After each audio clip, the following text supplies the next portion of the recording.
नमस्कार, मैं हूं सुशील। आप देख रहे हैं कमल समाचार। जनपद इटावा के ताका क्षेत्र के इटुआ हार में पीड़ित बबली ने गांव के कुछ लोगों और तहसील अधिकारियों पर अपने घर के सामने बेबुनियादी नाला खोदने का आरोप लगाया है। नाला खोदने से घर आने जाने का रास्ता बंद हो गया। पीड़ित का कहना है कि विपक्षियों ने तहसील अधिकारियों से सांठ-गांठ करके मेरे घर के सामने नाला खोद दिया। कई बार मैंने तहसील स्तर से लेकर जिला स्तर तक शिकायत की, लेकिन अभी तक कोई सुनवाई नहीं हुई है। वहीं पीड़िता का यह भी कहना है कि काफी बार शिकायत करने के बाद भी मुझे लगातार परेशान किया जा रहा है। मेरे साथ अन्याय किया जा रहा है। अतः मेरी प्रदेश के मुखिया योगी आदित्यनाथ जी से और प्रधानमंत्री से अपील है कि मुझे न्याय दिलाया जाए। बबली राठौर है और मैं ग्राम इटुआहार की रहने वाली हूँ और मेरी तहसील ताका पड़ती है, थाना ऊसराहार पड़ता है, जिला इटावा पड़ता है। मेरा मकान यहाँ से मैं पैतृक जमीन से रह रही हूँ। जब से देश आजाद हुआ है तब से मेरे पुरखा यहाँ 100 वर्ष से 150 वर्ष से पुराने रह रहे हैं। मेरे पास मेरे पहले भी बाबा रहे, उनके बाबा रहे, मेरे पापा माँ बाप हम सभी रह रहे हैं। और विपक्ष पार्टी ने अपनी जमीन तालाब को बेचा और वो तालाब कल्याणपुर मौजा में है और मैं इटुआहार मौजा में। उनका कभी विपक्षियों का कभी भी तालाब को कभी नापा नहीं गया। उनका ज्यादा भी जमीन है, पहले उनका जमीन नापनी चाहिए कि कितनी है कितनी नहीं। मेरा जमीन उल्टा सीधा नाप के नेपाल कानूनी सर ने मेरी एक भी नहीं सुनी, मैंने अपना इंतखाब दिया।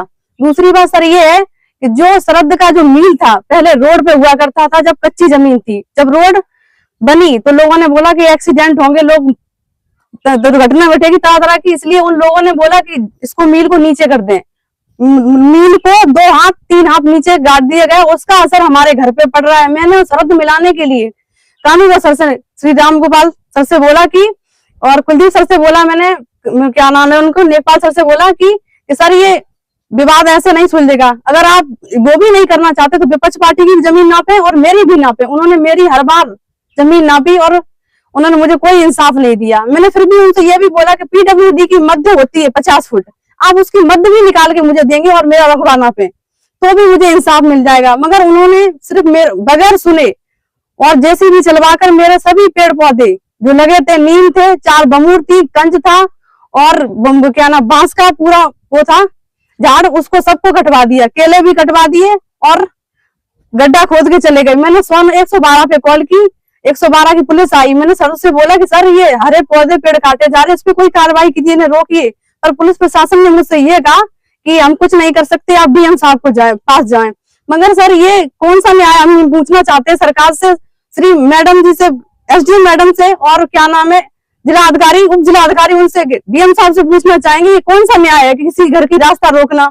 मुझे पहले बताया नहीं गया, मुझे पहले सूचना शाम को 5:30 बजे 13 तारीख को अवगत कराया गया सम्मन देकर, और 4 तारीख को छुट्टी वाले दिन मकर संक्रांति के दिन 10 बजे खुदाई होने लगी। सर मेरे साथ अन्याय हुआ है। मैं चाहूंगी कि जो सरहद है उसकी सरहद को मील को ऊपर पहुंचाया जाए जहां था, उसके बाद ना मेरी भी जमीन, पहले विपक्षी की जमीन नापी जाए कि उनको संतुष्ट किया है उनकी कितनी कम जमीन है, उसके बाद सर मेरी जमीन नापा जाए और मुझे न्याय दिया जाए। वरना सरकार बनाने का आम जनता का कोई वो लाभ नहीं है सर। वरना इसे हाथ जोड़ के निवेदन है, या मुझे न्याय दे या मुझे परिवार समेत मेरा हाथ जोड़ के निवेदन है सरकार से मुझे आत्महत्या की अनुमति दी जाए। मैं इससे ज्यादा कुछ नहीं कह सकती। आपसे मैं पूछना चाह रहे हैं कि आप सरकार से क्या सवाल करना चाह रहे हैं? सरकार से रात अगर यहाँ अधिकारी रात नहीं दे रहे तो मुख्यमंत्री योगी आदित्यनाथ जी और प्रधानमंत्री जी को क्या संदेश देना चाह रहे हैं? मैं संदेश ये देना चाहती हूँ कि सर मुझे न्याय दिया जाए, और दोनों अगर विवाद दोनों पक्षों पर है तो दोनों पहले विपक्ष पार्टी की पूरा नंबर को नापा जाए कि उनका कितना कम है, उसके बाद में मेरा नंबर नापा जाए और हमें संतुष्ट किया जाए। ना तो वो पीडब्ल्यूडी की शर्त निकालते हैं ना कुछ निकालते हैं, अपनी मनमानी चलाते हैं और हम पे दोष अर्पण करते हैं। सर मेरा हाथ जोड़ के निवेदन है सर, आपने ये बोला था कि हम सरकार बनाएंगे, जितनी गुंडागर्दी खत्म करेंगे, वो हमें मारने की सर धमकी देते हैं। मेरे भाई को 3 बार टक्कर मारी गई सर। मैं 2 साल से पिछले डीएम ऑफिस एसडीएम ऑफिस के आसपास चक्कर लगा रही हूँ। मैंने इतनी एप्लीकेशन दी, मेरी कोई सुनवाई नहीं हुई है। मेरा हाथ जोड़ के निवेदन है सर मुझे इंसाफ दें।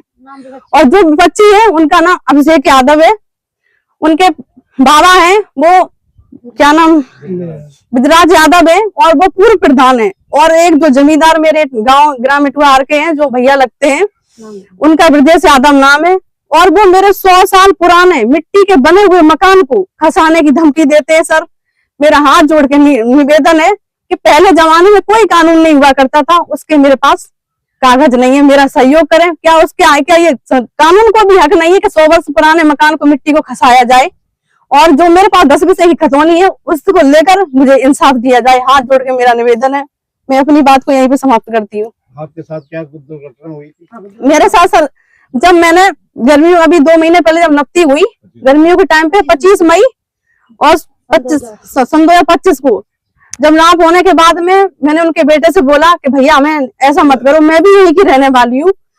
जब मैंने उनसे इंसाफ मांगा तो उन्हें मुझे धमकाया कि ऐसा मत करो, हम तुम्हें कटवा लेके भीख मंगवाएंगे, सपा की सरकार आने दो, मुझसे ये बोला। तो मैंने भैया से बोला हम जातिवादी तो नहीं जानते, हम भी आप भी यही के रहने वाले, हम भी यही के रहने वाले हैं। मैंने उनसे ये कहा कि ऐसा मत करो। फिर उन्होंने रात के 1 बज रहा था, मेरे घर पे 4 गुंडे आई और रोड पे गाड़ी खड़ी थी, गर्मियों का टाइम था। जब मेरे घर पे 2-3 कुत्ते पले, वो भौंकने लगे, सब लोग जगे। जैसे ही जगे तो सब लोगों ने आवाज लगाई, जैसे ही वो लोग बैठ के निकल गए गाड़ी में। फिर मैंने समझ नहीं है कि हम क्या करें। फिर मैंने 112 वालों को फोन किया और पुलिस की गाड़ी आई, मेरी सूचना दर्ज की गई और हमसे पूछताछ हुई। फिर उन्होंने पूछताछ, उनके बेटा वो तो निकल चुके हैं, फिर उन्होंने बोला कि आप जाके थाने में वो दर्ज करवाएं, रिपोर्ट दर्ज करवाई मैंने। पर सर उस पर कोई भी आज दिन तक कार्रवाई नहीं हुई। सर ये कौन सी सरकार है? इतनी गुंडागर्दी चलती है क्या? मेरा हाथ जोड़ के निवेदन है सर, मुझे न्याय दिया जाए। जैसा कि आपने पीड़ित के मुंह से सुना है, अब आप देखेंगे कि आखिरकार इस सरकार में इस पीड़िता को और पीड़िता के परिवार वालों को इंसाफ मिलता है या नहीं। देखते रहिए कमल समाचार। धन्यवाद। ग्राम कल्याणपुर में प्रियंका सिंह के प्रार्थना पत्र थे, मुख्यमंत्री महोदय के यहाँ का था और डीएम साहब के यहाँ का था और एसडीएम साहब के यहाँ का था।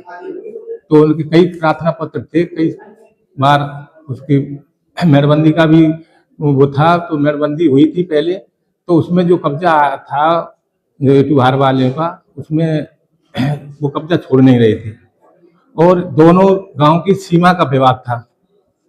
तो उसमें एसडीएम महोदय ने टीम गठित की। टीम गठित करके नहीं 2 कानून को और 4 लेखपाल भेजे। तो दोनों गांव की नाप करके नहीं सीमा चिन्हों से उसका निस्तारण किया गया। तो उसके बाद जो मतलब सीमा का विवाद था उसका निस्तारण किया गया।